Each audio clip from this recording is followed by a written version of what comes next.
Assalamualaikum warahmatullahi wabarakatuh.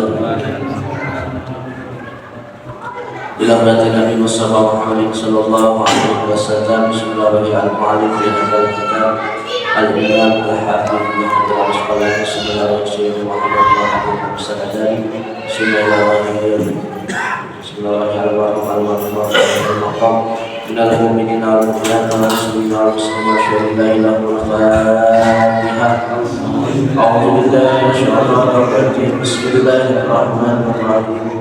Alhamdulillahi rabbil alamin arrahmanir rahim maliki yaumiddin. Iyyaka na'budu wa iyyaka nasta'in ihdinas siratal mustaqim. Siratal ladzina an'amta 'alaihim ghairil maghdubi 'alaihim waladdallin. Amin.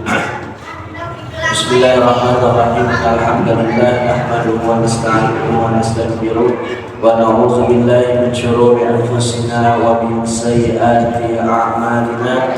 May yahdihillahu fala mudilla lahu wa may yudlil fala hadiya lahu. Asyhadu an la ilaha illallah wahdahu la syarika lahu wa asyhadu anna sayyidana wa nabiyyana Muhammadan abduhu wa rasuluh. Amma ba'du fa asdaqal hadits kitabullah ta'ala wa khairul hadits sayyidina Muhammad sallallahu alaihi wasallam wa sharral umuri muhdatsatuha wa kullu muhdatsatin bid'ah wa kullu bid'atin dhalalah illa ma 'allamtana innaka antal alimul hakim. Shadaqallahul azim.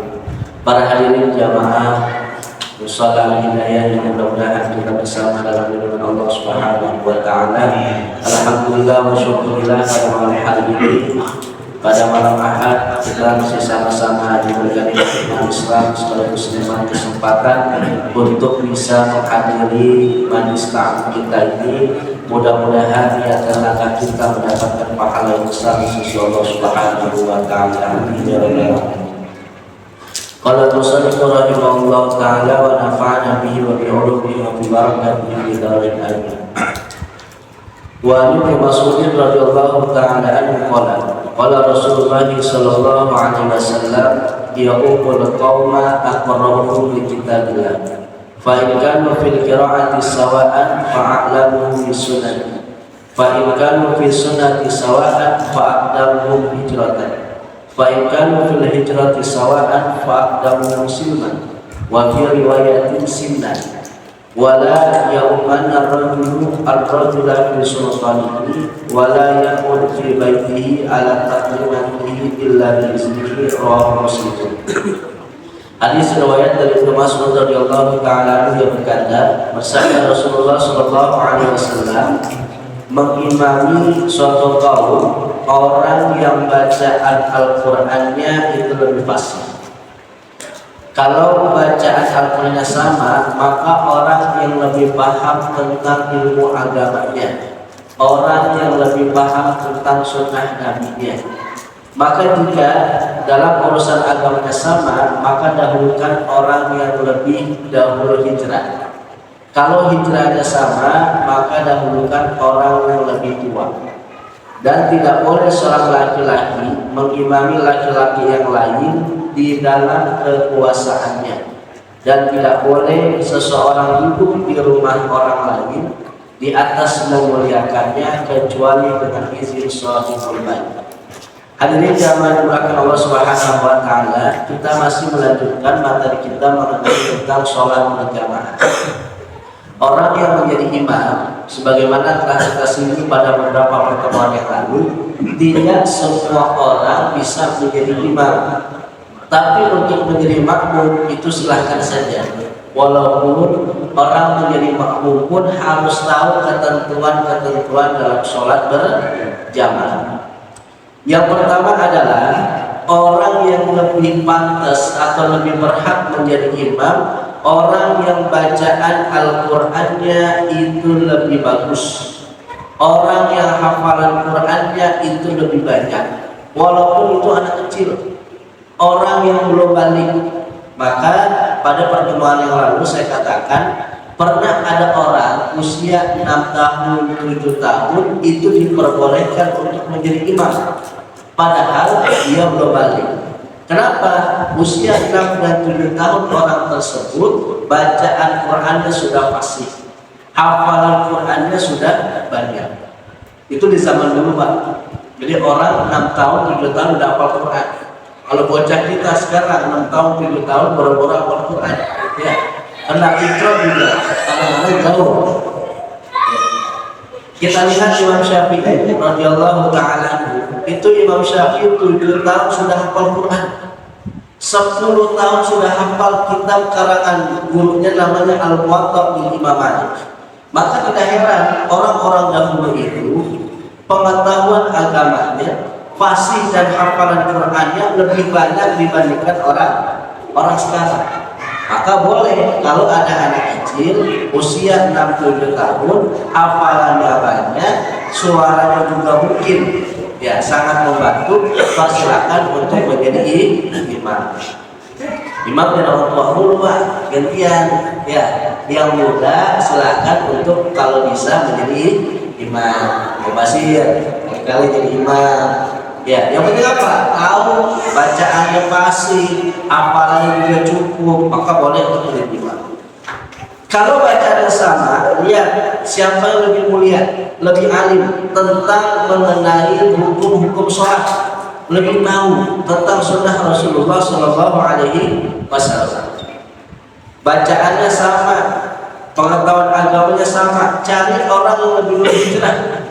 Kira-kira yang lebih dulu berdomisili di RT ini siapa? Ya, apakah si A lebih dulu? Maka dia yang lebih diutamakan menjadi imam. Kalau hijrahnya sama, berdomisilinya sama, cari orang baru yang lebih tua.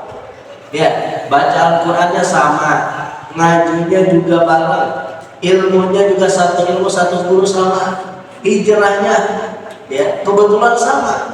Cari yang lebih tua baru, yang lebih senior ya. Maka yang lebih senior itulah dia yang lebih berhak menjadi imam. Habis itu yang namanya syarat menjadi imam. Walaupun di kitab lain ada tambahannya. Kalau baca Qurannya sama, alimnya sama, hijrahnya sama, tuanya di KTP sama, cari yang ilmunya lebih banyak. Lebih dari itu. Kenapa? Kesabarannya lebih apa? Lebih banyak. Tapi itu syaratnya sudah syarat yang ya udah syarat belakangan lah. Yang paling utama adalah bacaannya. Ya tidak harus hafal Quran, Pak. Yang penting baca Fatihahnya sesuai dengan makharijul huruf. Dan ini penting nih. Wala ya'umanna ar-rajulu ar-rajula fi sultani. Jangan seorang laki-laki mengimami laki-laki lain di dalam kekuasaannya. Maka kalau di mushola, di masjid ada imam rawatibnya, itu lebih utama dibandingkan siapapun. Kenapa? Karena itu masuk wilayah dia.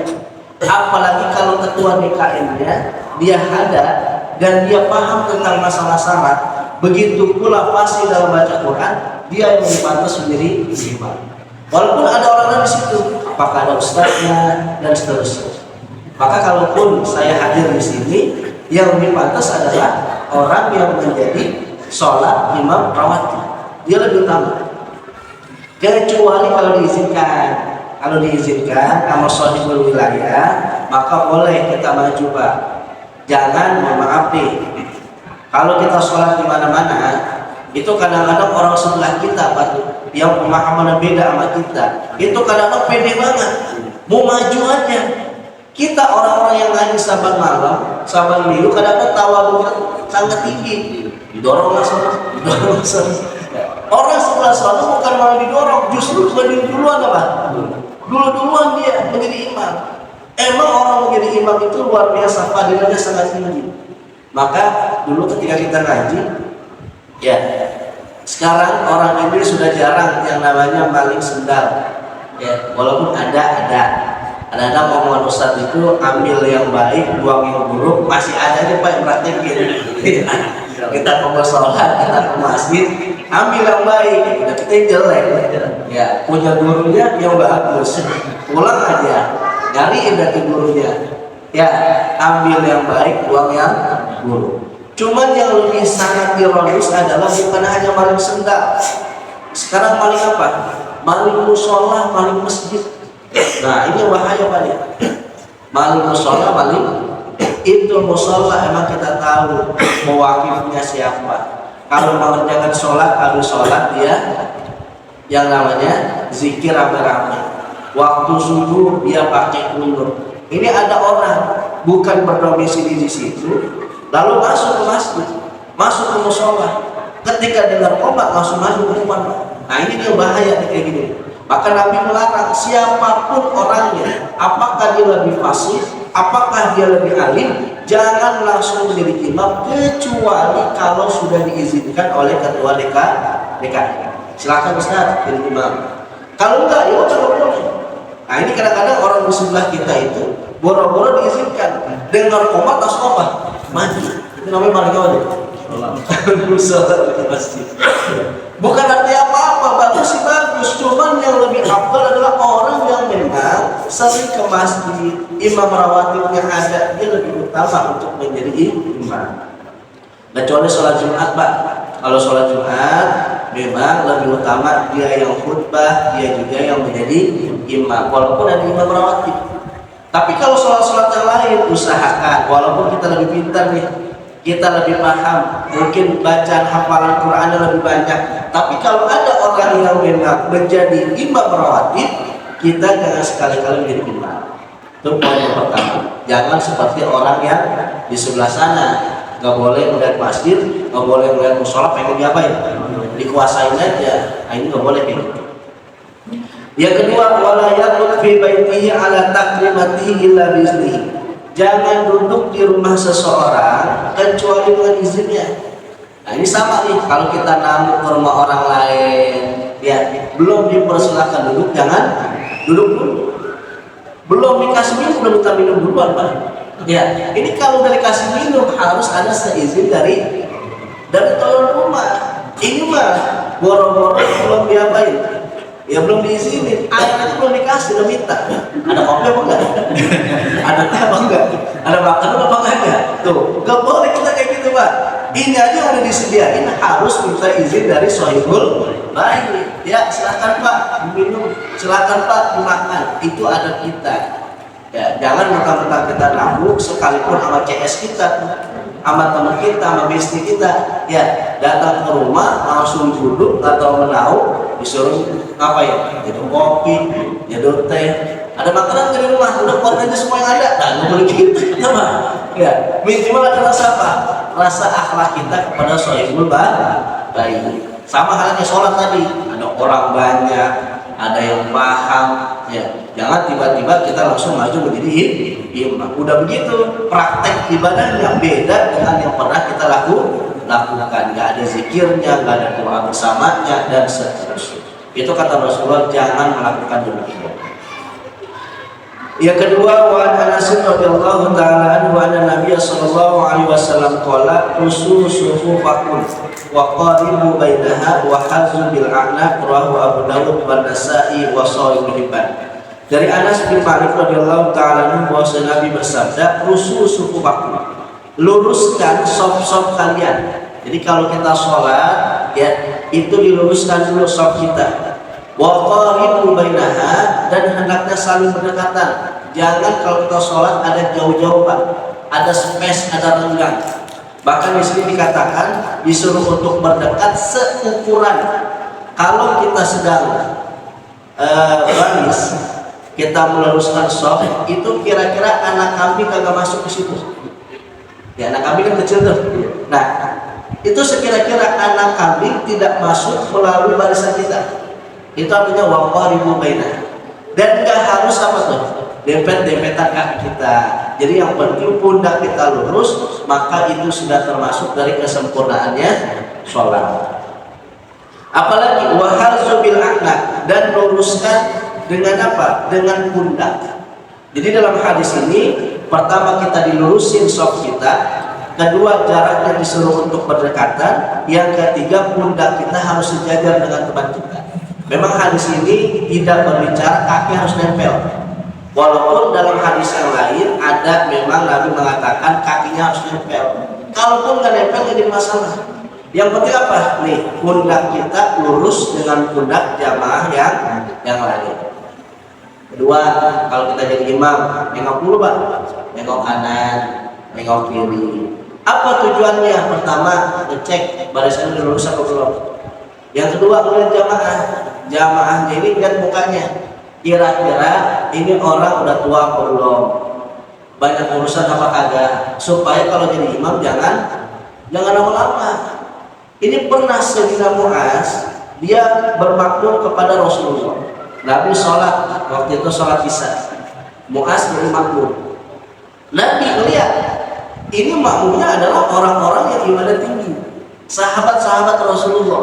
Yang dibaca oleh Nabi, surahnya adalah surah Al-Baqarah. Coba tuh, Al-Baqarah dibaca Pak. Kita kalau deras saja di ngaji deras di luar sholat baca surah Al-Baqarah dari awal sampai akhir berapa jam?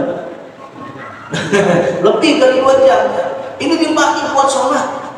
Kebetulan makmumnya adalah orang-orang yang ibadah tinggi, maka nggak kenapa-napa, nggak dikomplain.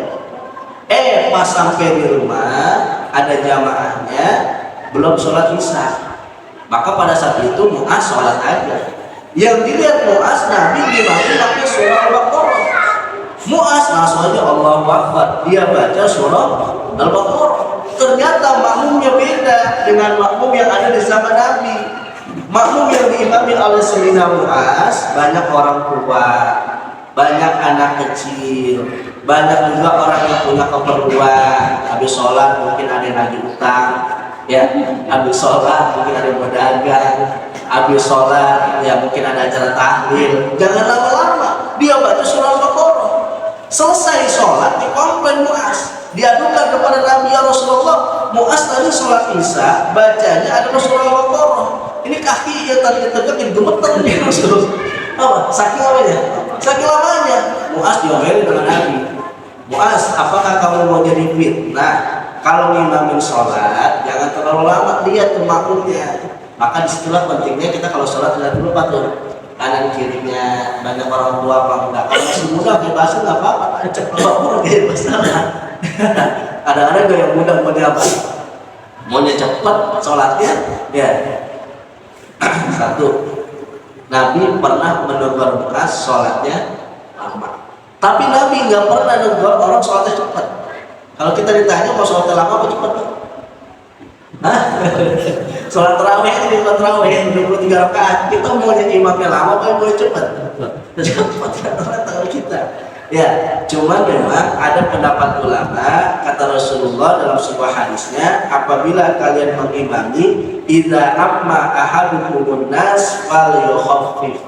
Kalau kalian mengimami manusia, hendaklah ringankan. Apa maksud ringankan di sini? Ada 2 pendekatan. Yang pertama, jangan terlalu panjang baca surahnya. Jangan seperti Mu'az, bacanya sampai surah Al-Baqarah. Yang kedua adalah jangan cepat-cepat kalau baca. Ini kata ulama nih, tapi bukan dari Nabi. Pemahaman dari Rasulullah fal yukhaffif dipahami oleh ulama, maksud ringankan maksudnya jangan terlalu lama dan jangan juga terlalu cepat. Jadi apa? Sholat kita minimal hadirkan kata khusyuk atau niat khusyuk dalam sholat, jangan terlalu lama dan jangan terlalu cepat. Sholat tarawih 23 rakaat 5 menit selesai, apa yang dibaca coba? Begitu cepatnya tuh. Ya, ini sekarang luar biasa, bukan sholat terlalu cepat, kereta api ada yang cepat juga. Dan itu selanjutnya adalah yang tidak kalah pentingnya, kata Rasulullah SAW dalam sebuah hadis yang lain dikatakan bahwasanya ya walahu an Talib bin Ali radhiyallahu ta'ala la salata limun faridin khalfa shaffi. Tidak ada salat, bahkan salatnya dianggap tidak sah buat orang yang sendiri di belakang shaf. Hadis riwayat Imam Tabrani. Wa min hadis Wabisa alla dakhalta mahum aw jatarat rajulan. Dari hadis Wabisa dikatakan, cobalah kamu masuk bersama barisan mereka atau tarik salah satu orang lain untuk menemani kamu. Hadis ini menjelaskan mengenai yang pertama, kita kalau sholat jamaah usahakan jangan sendiri di belakang shaf. Ini imam, ini sini jamaah, sana jamaah. Kita datangnya belakangan Pak, belakangan di tengah situ. Usahakan jangan sholat sendiri di belakang shop. Kata Rasulullah, Allah dakhalta ma'ahu. Coba kamu masuk di bagian shop manapun yang ada. Jadi kalau sekira-kira shop itu muat untuk kita masuk, kita nyelak di situ. Ya, bahasa Arabnya kita nyelak ke mana? Di bahasa. Kalau emang udah mepet banget nih, nggak bisa untuk kita masuk. Allah dakhalta ma'ahu awijrarota rojulan, atau kamu tarik seorang laki-laki. Nah, ini penting Pak. Kebanyakan orang memahami hadis ini, kalimat nepuh, kalimat narik itu buat orang yang ngikutin imam. Padahal kita kalau sholat nggak usah kita tepuk-tepuk pundak orang, nggak usah kita colek-colek pundak orang. Ini kata Rasulullah, untuk menarik orang ataupun menepuk orang itu apabila kita berada pada shop sendirian di belakang. Kalau kita sholatnya shop sendirian di belakang, baru kita tepuk pundak orang. Kalau nggak tepuk, kita tarik orang lain supaya dia sholatnya bareng dengan kita. Itu maksudnya. Kesalahan kita dalam sholat, datang ke mushola, datang ke masjid, kita telat nih, mau masuk. Di depan kita ada orang yang sholat, kita apa itu? Kita tepuk. Apa tujuannya? Supaya dia tahu di hari kiamat. Padahal nggak perlu kayak gitu. Hadis yang menjelaskan masalah tepuk bukan contohnya kayak gitu, bukan. Contohnya apabila dia sholatnya sendirian di belakang shop, disitulah ditepuk, disitulah ditarik. Itu hadis yang menjelaskan menepuk orang sholat. Kedua, nepuknya jangan sebelum sholat. Jadi Allahu Akbar, udah takbir, baru kita tepuk pundaknya, baru dia mundur. Ya, jadi kebanyakan kita nepuk dulu baru takbir. Iya, yang benar takbir dulu, Allahu Akbar, takbiratul ihram, kemudian baru diapain? Ditepuk. Habis ditepuk baru dia mundur. Ini juga lihat tadi ditepuk aja apa kagak? Ya, kalau yang kagak ngaji ditepuk-tepuk, yang ada bukannya dia malah mundur. Ini orang ngapain sih sholat dia ditepuk-tepuk? Ini yang ditepuk orang yang paham. Ketika dia cuma sendirian ditepuk, dia mundur di situ. Makanya pentingnya kita memang tadi jadi imam tidak sembarangan. Makmum siapa aja boleh, tapi juga makmumnya harus yang paham tentang masalah sholat. Ketika ditepuk berarti teman kita sendirian, maka kita mundur kemana? Ke belakang. Nah ini, jadi kalau kita sholat dimanapun nggak usah pakai apa? Nepuk-nepuk pundak orang lain. Nggak usah Pak. Nggak usah kita tepuk-tepuk. Besar dia sholatnya sholat sunnah, kita sholat wajib nggak apa-apa. Dia sholat sunnah, kita sholat wajib, kita ikutin aja nggak apa-apa.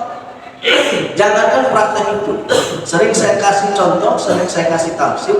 Kalau kita di bulan suci Ramadan, kemudian kita telah datang ke masjid, imamnya udah sholat tarawih, kita baru nyampe ke musholah, nyampe ke masjid.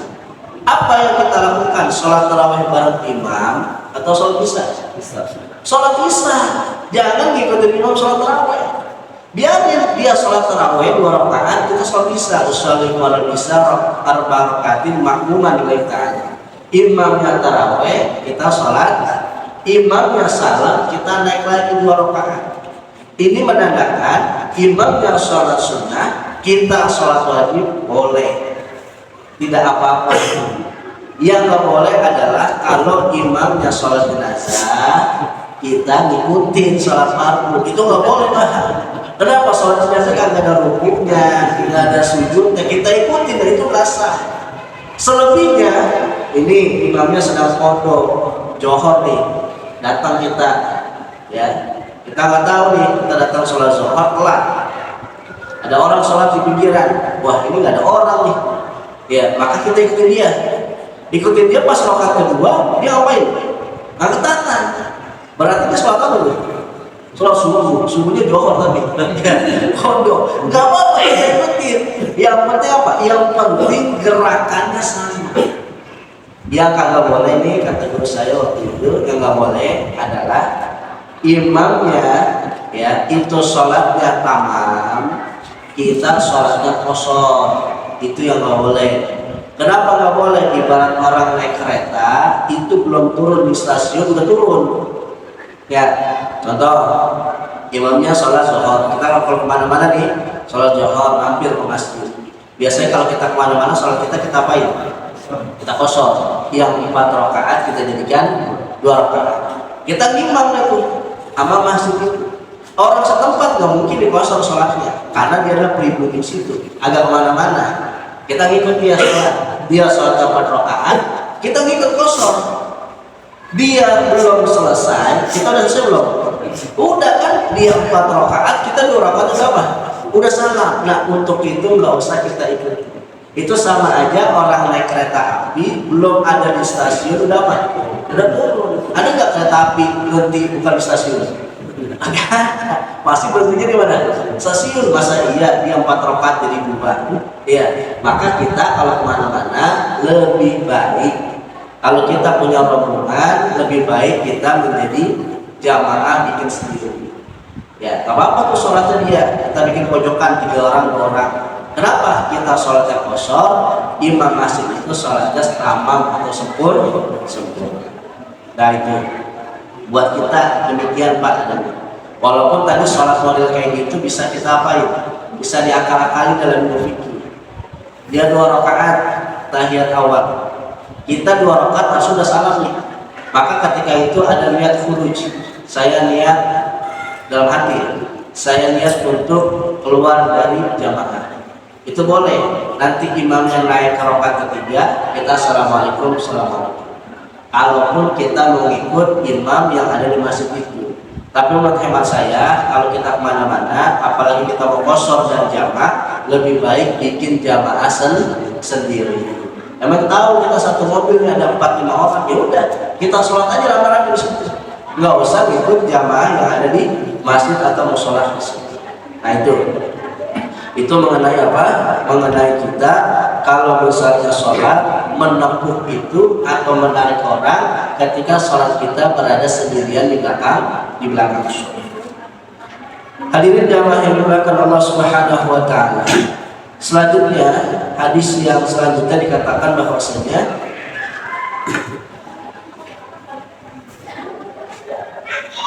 wa Nabi Hurairah radhiyallahu taala anhu an Nabi sallallahu alaihi wasallam qala. Dari Abi Hurairah radhiyallahu taala anhu dan Nabi sallallahu alaihi wasallam bersabda, "Idza sami'tumul iqamata famshu ila shalah." Apabila kalian mendengar qomat, maka berjalanlah, bergegaslah untuk mendirikan sholat. Wa alaikum bisakinah wal waqar. Dan lazimkan oleh kamu berjalan itu dengan sakinah, dengan santai, dengan tenang. Wala tusrifu, jangan terburu-buru. Fama adraktum fasallu. Apapun yang kalian dapat di imam, maka hendaklah sholat. Wa ma fatakum fa'atimu. Apapun yang terluput kepada kamu, maka hendaklah sempurnakan. Ya. Jadi ini hadis menceritakan kalau misalnya muazin sudah qomat, kita baru ada di rumah, jangan terburu-buru kita jalan Pak. Jangan terburu-buru untuk datang ke masjid, biasa saja. Kalau memang udah qomat. Tapi kalau belum qomat, wah tinggal 2 menit lagi nih, maka kita diperintahkan untuk buru-buru. Dan ini terjadi pada sahabat Nabi bernama Abi Bakr. Abi Bakr sholat sampai di depan pintu, di depan Masjid Nabawi, langsung takbir Allahu Akbar. Nabi sedang apa? Nabi sedang sholat. Kebetulan pada saat itu Nabi itu belum selesai ruku, maka dia takbir Allahu Akbar. Habis itu dia maju ke depan sampai meluruskan yang namanya sholat. Apa kata Rasulullah? Zadaqallahu hirsan wala ta'ala. Ketika selesai sholat, ya Rasulullah, tadi saya baru sampai di pintu, saya langsung takbir. Kenapa kamu takbir? Saya takut ketinggalan jamaah kepada engkau. Bagaimana selesainya? Nabi mendoakan, semoga Allah tambahkan motivasi semangat dalam ibadah. Tapi satu lagi, wala ta'ala, jangan diulangin. Maksudnya apa? Jangan tunggulan. Kalau belum qomat, datang ke masjid.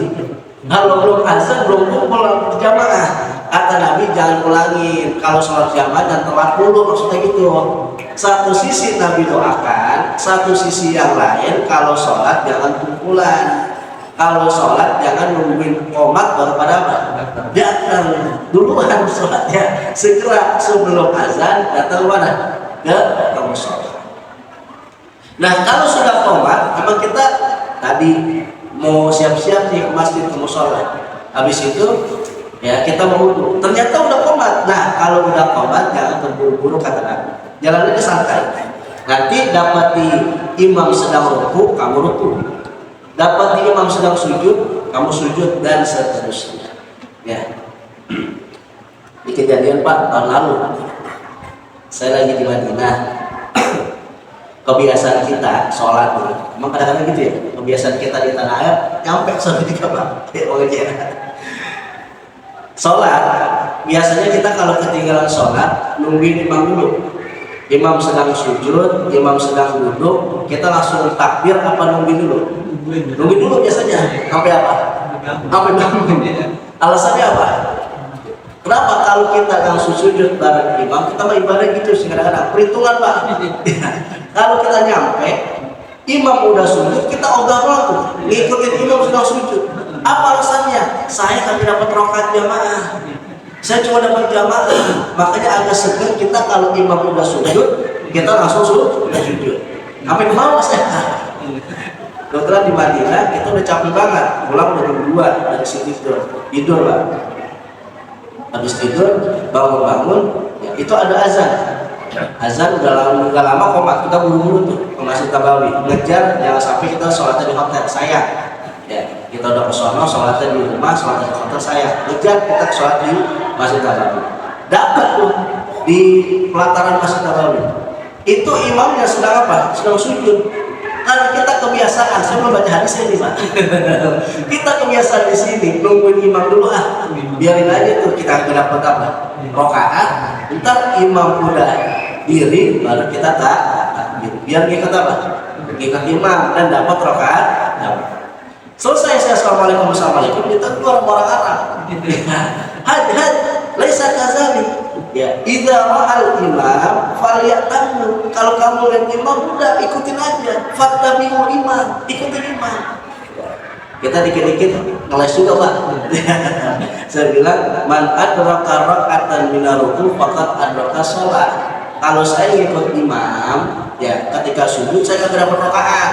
Karena rakaat itu dihitung ketika ruku. Kata dia, lah. Kalau kamu melihat imam, ikutin imam bagaimanapun keadaannya.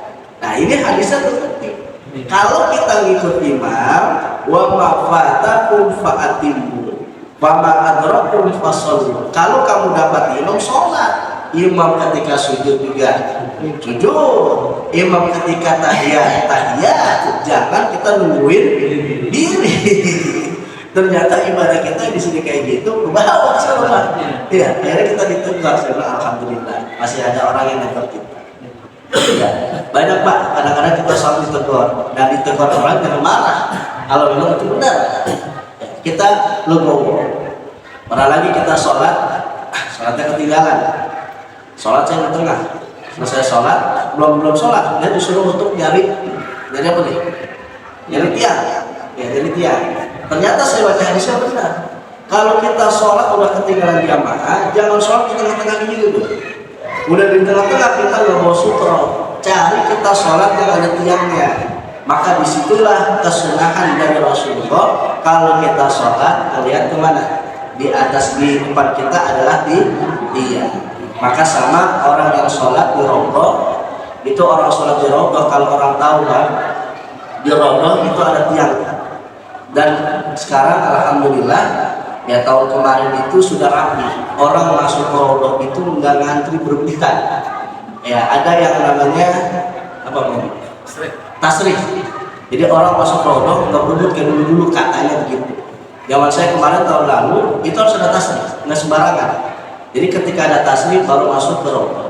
Nah di roboh sebetulnya emang tempat roboh kata Rasulullah ma baina baiti wa mimbarik robohtun miryadul jannah. Di antara rumahku dan mimbarku ada yang namanya roboh, taman daripada taman surga. Kita silakan Pak sholat di mana aja. Cuma di situ ada keutamaan.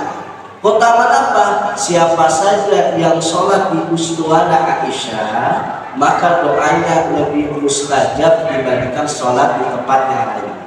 Jadi kalau suatu waktu nanti kita masuk ke Masjid Nabawi, ada raudhah, cari tiangnya. Di tiang itu ada bacaan tuh. Ya, oh iya. Perhatiin nggak kemarin? Ya, di atas itu ada bacaan itu. Ada Abu Bakar, ada siapa. Nah, cari bacaan tiangnya yang ada bacaan usruhnya Aisyah. Kenapa? Disitulah Nabi sering sholat, disitulah Nabi sering bermunajat di yang namanya raudhah. Walaupun raudhah itu ya kurang lebih kayak gini Pak, tempatnya tidak terlalu luas, orang sholat di mana saja. Tapi yang paling utama kan itu. Nah, yang ingin saya sampaikan, kita kalau sholat hendaknya di depan kita ada apa? Ada tiang. Itu kesunahan. Bahkan di raudhah tadi kesunahannya adalah kita di samping atau di depan tiang yang ada bacaannya usruhana Aisyah. Itu karena Nabi sering bermunajat di situ. Hadirin yang dimuliakan Allah Subhanahu wa taala, itu kalau kita sholat di mana-mana. Jadi kita harus tahu Pak sejarahnya. Begitu juga di Masjid Kuba.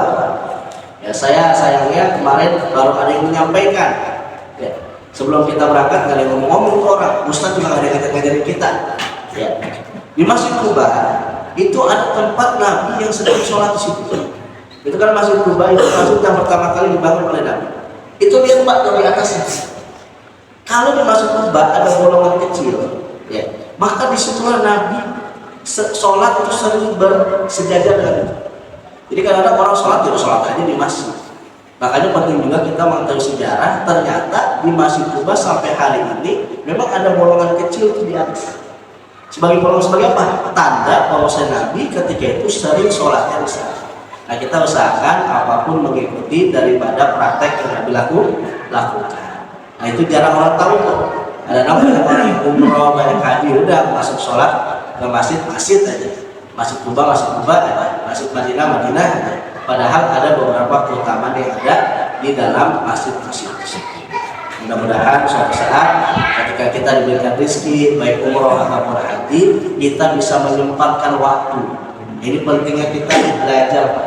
Pentingnya kita ngaji biar tahu kita ternyata ada fadilah yang lebih utama di tempat-tempat tertentu. Hadirin yang dimuliakan Allah Subhanahu wa taala, jadi dari beberapa hadis ini usahakan kalau kita sholat jamaah ya dengan apa? Dengan ketentuan tadi. Kalau sendiri kita nyolek teman kita. Kalau udah azan jangan buru-buru, takutnya kita jatuh. Ya, lihatin aja. Kalau kita nggak ada monokat nggak apa-apa. Yang penting imam sujud, kita langsung takbir untuk sujud. Jangan ngapain? Nungguin imam. Imam berdiri baru kita takbir dah. Itu masih kita Pak ya, masih hitung-hitungan kalau masalah apa ibadah.